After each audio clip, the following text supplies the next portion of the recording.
শবে বরাত ইসলামী ইতিহাসের অত্যন্ত গুরুত্বপূর্ণ মহান এক মর্যাদাপূর্ণ রাত। এই শবে বরাত আমাদের কাছে ভাগ্য রজনী হিসাবে পরিচিত।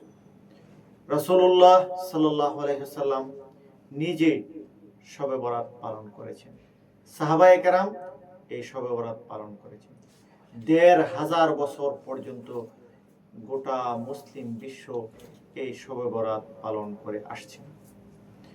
সাম্প্রতিককালে কিছু লোক শবে বরাত পালনের নামে বাড়াবাড়ি এবং সীমা লঙ্ঘন করে যাচ্ছে।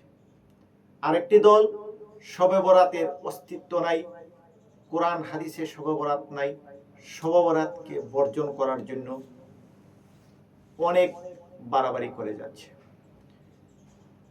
এই দলটি এবং যারা শবে বরাত পালনে বাড়াবাড়ি করে, এই দুই দলের মাঝামাঝি আহলে সুন্নাত ওয়াল জামাত শবে বরাত পালন করে, তারা বাড়াবাড়ি করে না, সীমা লঙ্ঘন করে না। কোরআন এবং হাদিসের মধ্যে যেভাবে শবে বরাত পালন করার নির্দেশনা এসেছে, এইভাবে শবে বরাত পালন করে আসছে।